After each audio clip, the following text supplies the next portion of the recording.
Hey, I'm Ryan Reynolds. Recently, I asked Mint Mobile's legal team if big wireless companies are allowed to raise prices due to inflation. They said yes. And then when I asked if raising prices technically violates those onerous two-year contracts, they said, "What the f*** are you talking about, you insane Hollywood ass?"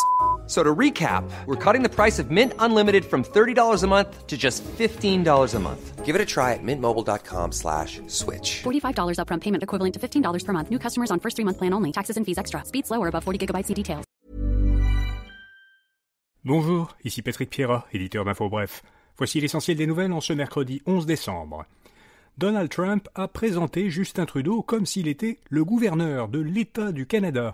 Le futur président américain a écrit sur son réseau Truth Social qu'il avait eu le plaisir de souper avec, je cite, le gouverneur Justin Trudeau du grand État du Canada.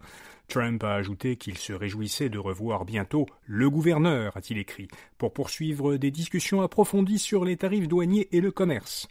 Lors d'une entrevue sur la chaîne de télévision NBC, Trump avait de nouveau suggéré dimanche que le Canada et le Mexique pourraient devenir des États américains pour résorber le déficit commercial que les États-Unis entretiennent avec leurs deux voisins.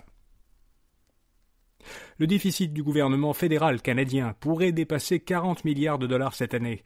La ministre des Finances, Chrystia Freeland, a laissé entendre que le gouvernement Trudeau ne sera pas en mesure de maintenir le déficit fédéral à moins de 40 milliards, comme il prévoyait de le faire en avril dans son plus récent budget. Il faut dire que le congé de TPS de 2 mois, qui débutera samedi, et les chèques de 250 $ aux travailleurs auront un coût combiné estimé à plus de 6 milliards de dollars.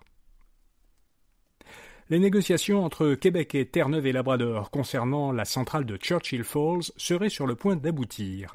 Selon Radio-Canada, le gouvernement Legault pourrait bientôt conclure une entente de principe avec le gouvernement terre-neuvien pour renouveler le contrat d'approvisionnement d'Hydro-Québec à la centrale Churchill Falls qui est située au Labrador. Actuellement, 15% de l'électricité du Québec provient de cette centrale hydroélectrique. Terre-Neuve et Labrador considèrent que le contrat actuel, signé en 1969, est injuste parce qu'Hydro-Québec paie l'électricité à une fraction du prix qu'elle la revend ensuite. Québec tarde à mettre en ligne un registre public d'informations environnementales. Le Centre québécois du droit de l'environnement poursuit le gouvernement pour ce qu'il appelle son incapacité à mettre en place ce registre dans un délai acceptable.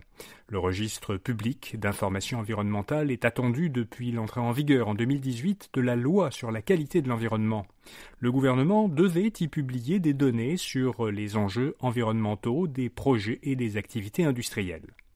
Le centre estime que, dans le dossier Northvolt, par exemple, si ce registre avait été mis en fonction, il aurait permis d'identifier rapidement les enjeux du projet, sans devoir multiplier les demandes d'accès à l'information et les recours judiciaires. Le gouvernement Legault a révisé son programme d'accès aérien aux régions. Ce programme prévoit des rabais de 50% à 85% de prix pour des vols intérieurs au Québec.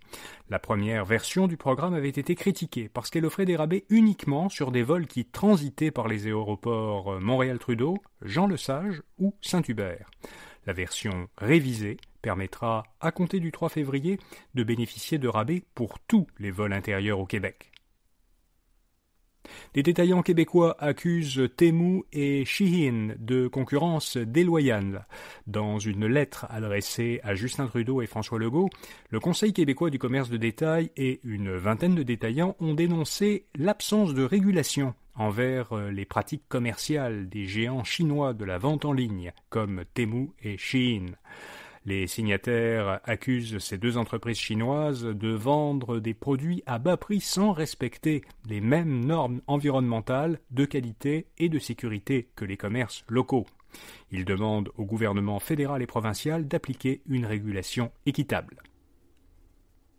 Meta a accepté de payer 9 millions de dollars pour régler une action collective au Québec.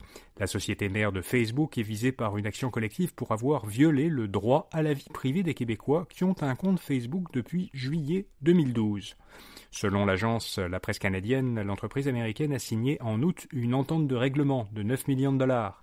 Si cette entente est acceptée, Meta versera ce montant en parts égales moins les honoraires des avocats du demandeur, à des universités du Québec.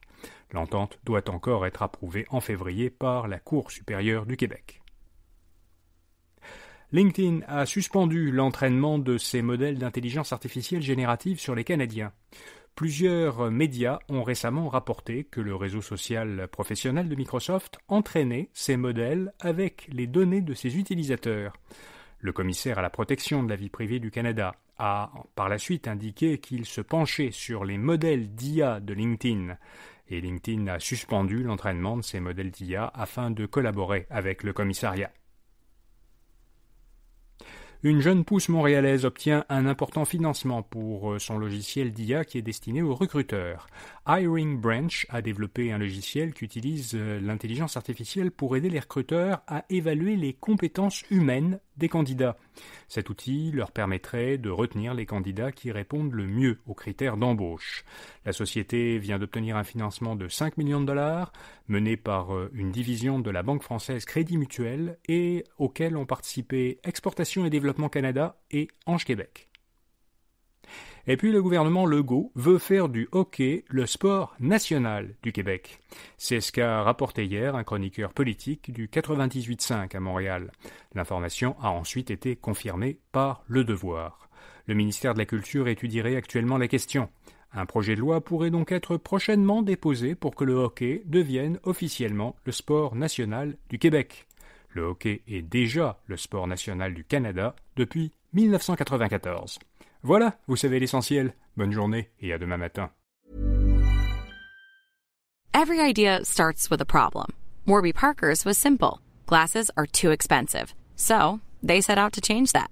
By designing glasses in-house and selling directly to customers, they're able to offer prescription eyewear that's expertly crafted and unexpectedly affordable. Warby Parker glasses are made from premium materials like impact-resistant polycarbonate and custom acetate. And they start at just $95, including prescription lenses. Get glasses made from the good stuff. Stop by a Warby Parker store near you.